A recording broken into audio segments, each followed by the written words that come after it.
నమస్కారం, welcome to I dream. నేను మీ విజిత. ప్రస్తుతం మనతో పాటు ఉన్నారు ప్రముఖ ఆధ్యాత్మికవేత్త, శ్రీ విద్యా ఉపాసకులు, ఎంతో మందికి మంత్రోపదేశం చేసిన గురువుగారు శ్రీ గురు కరుణామయ్య గారు మనతో పాటు ఉన్నారు.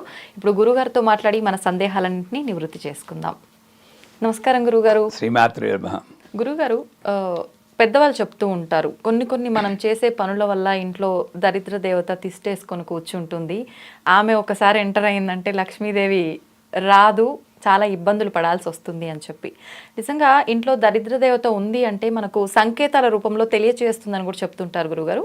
ఎలా తెలుస్తుంది గురుగారు ఆ సంకేతాలు ఏంటి? నిజానికి దేవతల్లో దరిద్ర దేవత, ఉగ్రదేవత, అలాంటి దేవతకి ఇంకో గుణం ఆపాదించి మనం పిలుస్తున్నాం. కానీ దేవత దేవతే. జ్యేష్ఠాదేవి అయినా, లక్ష్మీదేవి అయినా, రాహు అయినా, శనీశ్వరుడైనా అన్నీ పరమాత్మ స్వరూపం. సర్వం కల్విదం బ్రహ్మ అంటుంది. అంతటా వ్యాపించున్నదే బ్రహ్మాని. ఇవన్నీ హయ్యర్ స్టడీస్లో చదువుతున్నారు. ఆ చదివిన వాళ్ళు ఎవరికి చెప్పరు.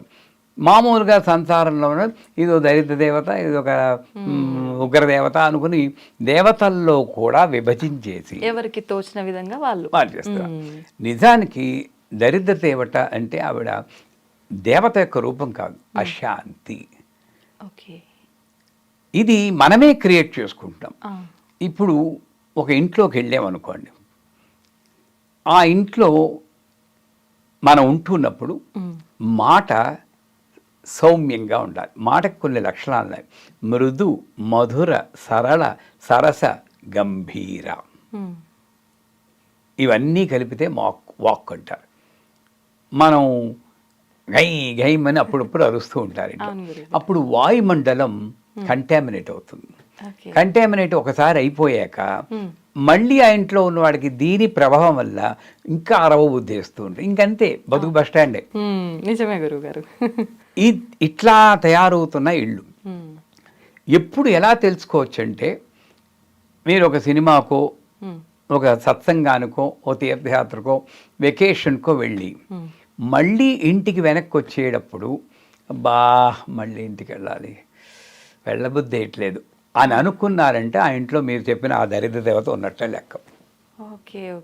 అంటే ఏమిటి, నా సొంత ఇంటికి నేను వెళ్ళలేకపోతున్నాను, అక్కడ ఏదో ఉంటుంది, ఇంకా దరిద్రం, అశాంతి. మీరు ఒకటి చెప్తాను. అమెరికాలో ఉన్నప్పుడు పెద్ద డెంటిస్ట్ డాక్టర్ గారు నా గురించి, చాలా పడిపోయానండి బిజినెస్లోను, మీరు వచ్చి ఒక హోమం చేయాలన్నారు. మీరు అన్న మంచి క్వశ్చన్. దరిద్ర దేవత అంటే రూపం చెప్తున్నాను. నేను ఏ హోమం చేయాలో నాకు తెలియదు. వెళ్ళాను. అక్కడ ఎక్కడి బట్టలు అక్కడే, తువ్వాళ్ళు కుర్చీల మీద, ఏళ్లలో గమనించుంటారు, విడిచేసిన బట్టలు కుర్చీల మీద అక్కడ వేళ్లాడుతూ ఉన్నవి. ఒక 4 టీవీలు, ఒక 5-6 వీసీఆర్లు, పనికిరాని చెత్త, విరిగిపోయిన కాలు విరిగిపోయిన కుర్చీలు, ఇవన్నీ సేకరించి పెట్టుకున్నారు వాళ్ళు. ఇది దరిద్రం. అంటే నాకు ఉపయోగం లేకపోయినా ఎందుకైనా ఉపయోగిస్తుంది అని అమ్మ పెట్టదు, అడుక్కు తినానివ్వదన్నట్టు నువ్వు అనుభవించవు, ఇంకోటికి ఇవ్వవు.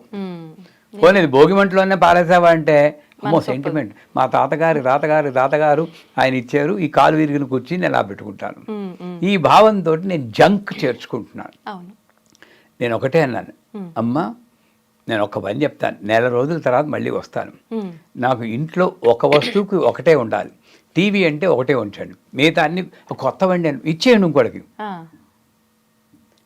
ఎందుకంటే ఇనుము పర్టికులర్గా వస్తువు మీరు ఒక చోట పెట్టి దాన్ని 6 నెలల పాటు తొడకపోయినా, కదపకపోయినా, వాడకపోయినా అక్కడ ఈ దరిద్ర దేవత అనబడే, నేను చెప్పను, అలాంటి ఎనర్జీ వచ్చేస్తుంది. దాన్ని మీరు రాహు అని కూడా పిలుచుకోవచ్చు. దెబ్బలాట్లు వస్తాయి. ఏ ఇంట్లో అయినా సరే శుభ్రంగా ఉండాలి. సో నా ఇంట్లో దరిద్ర దేవత ఉంది అని ఎలా తెలుసుకుంటాను అంటే, అశుభ్రంగా ఉండి ఒక్క రూములో ఉండొచ్చమ్మా, నాకు డబ్బులే ఉండక్కర్లేదు, ఆ ఒక్క రూముని ఒబ్బిడిగా పెట్టుకుని చక్కగా డెకరేట్ చేసుకున్న 3 మంది ఉంటారు. నీట్గా ఎక్కడ ఉన్న వస్తువుని అక్కడ పెట్టేస్తే అక్కడికి వెళ్ళగానే ఒక మనశ్శాంతి ఉంటుంది. దరిద్ర దేవత బయట లేదు, ఇక్కడ ఉంది. మన ఆలోచనలో మన ఆలోచనలో ఉంది. నేను శుభ్రంగా ఉండాలి. మీరు అనకూడదు కానీ చూసి వాళ్ళు నన్ను క్షమించాలి. ఇళ్లలోకి వెళ్ళినప్పుడు ఓ పాత లుంగి ఒకటి కట్టేసుకుంటాడు ఆ మహానుభావుడు, పైన చొక్కా వేసుకోడు, ఇక్కడ తువాల పడిపోతుంటుంది. ఎవరైనా కొత్త వాళ్ళు వచ్చినా బిడియము ఏమి ఉండదు. ఆ చూసి వాడికి వచ్చిన వాడికి కొంచెం ఇబ్బంది పడుతూ ఉంటాడు. ఆ వచ్చిన అతిథి దేవో భవ అంటున్నావు నువ్వు. ఆ అమ్మవారికి నేను ఇబ్బంది కలిగించాను కదా, అది దరిద్రం. ఈ మామూలుగా డ్రెస్ చేసుకోలేమా మనం? అవును, చేసుకోవచ్చు. ఆ అమంగళంగా నేను ఎందుకు ఉండాలి? అంచేత ఇంట్లో దరిద్ర దేవత ఉంది అని ఎలా తెలుసుకోవాలంటే, నెంబర్ 1, నాకు మనశ్శాంతి లేకుండా అయిన దానికి కాని దానికి దెబ్బలాడుకుంటున్నప్పుడు ఆ ఇంట్లో ఉంది. దరిద్ర దేవత అంటే డబ్బు మాత్రమే కాదు, డబ్బు ఎలాగైనా వస్తుంది. 10 రూపాయలు ఉన్న రిక్షావాడు కూడా తాగేసి శుభ్రంగా కాళ్ళు ముందు సీటు పెట్టుకుని ఇలా పడుకుంటాడు. అవును, లక్షలు ఉన్నవాడు కూడా కొట్టుకు చచ్చిపోతూ ఉంటాడు ఇంట్లో. నిజమే గురువు. ఎవడు దరిద్రదేవత ఉంది? వీడి దగ్గర వాడి దగ్గర? డబ్బున్న వాళ్ళ దగ్గర. అవునా కదా? మరి దరిద్రదేవత అంటే ఏమిటి? డబ్బా కాదు, మనశ్శాంతి. అది నా చేతుల్లోనే ఉంది. దానికి మళ్ళీ దేవతను పూజించక్కర్లేదు.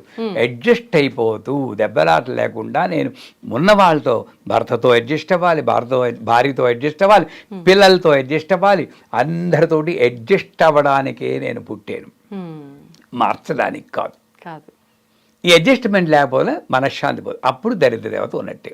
ఇల్లు శుభ్రంగా లేకపోయినా, తీసిన వస్తువు తీసిన చోట పెట్టకపోయినా, ఏ వస్తువు ఎక్కడుండాలో అక్కడ ఉండాలి. అది లేకుండా వేరే చోట ఉన్నా, ఇందాక చెప్పినప్పుడు ఇనప వస్తువులు మన శుభ్రం చేయకుండా అట్లానే ఉంటాం. ఇంకోటి, పూజ గదిలో ఇవి అగరత్తులు వెలిగిస్తారు, ఆ భస్మం అంతా కింద గారిపోతూ ఉంటుంది. అరటిపండు తొక్కలు క్లీన్ చేయరు. మరి ఎక్కడ ఉంటుందండి లక్ష్మి? చెప్పండి. సో మీరు అక్కడున్న వైకుంఠంలో హాయిగా నారాయణ కాళ్ళు పడుతూ కూర్చున్న లక్ష్మిని తగుదునమ్మా అని చెప్పి ఆవాహయామి అని నీ రూమ్లోకి పిలుచుకుని అక్కడ చెత్తలని పడేస్తే మరి దరిద్ర దేవత ఎక్కడ ఉండక ఏం చేస్తుంది? సో నా పూజ రూమ్లో కూడా తర్వాత శుభ్రం చేసుకుంటాను అనకుండా అది కూడా శుభ్రంగా ఉంచుకోండి. ఇల్లు శుభ్రంగా ఉంటే, పూర్వకాలంలో ఎంత బాగా ముందు గుమ్మానికి పసుపు రాసి కుంకుమ బొట్లు పెట్టేవారు ప్రధాన వాడికి, అవునా? అమ్మమ్మలు వాళ్ళు పెట్టేవారు. ఇప్పుడు బద్ధకం పెరిగిపోయి పెయింట్ అని తీసుకొచ్చి పెయింట్ వేసేస్తారు. ఈ పెయింట్లో ఏమిటి శుభం?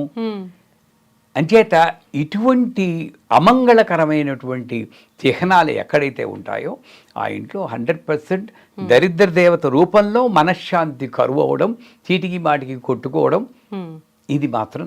దీంతో పాటు న్యాచురల్గా ఇది సరిగ్గా లేకపోతే రోగాలు వస్తుంటాయి. అంచేత అలా అలా అలా అలా పడిపోతుంది. దీని మూల కారణం ఏ దేవత కాదు, మనమే ఆ మూల కారణం. అంటే దీని నుండి తప్పించుకోవాలంటే ఇంటిని శుభ్రంగా ఉంచుకోండి, ఉన్న వాళ్ళతోటి మ్యాక్సిమం అడ్జస్ట్ అవ్వడానికి ఉండండి. రెండే మన జీవితంలో, యాక్సెప్ట్, అడ్జస్ట్ ఆర్ క్విట్. ఉండి కొట్టుకోవద్దు. నమస్కారం. నిజంగా మంచి విషయాలు తెలియజేస్తారు గురుగారు. ధన్యవాదాలు.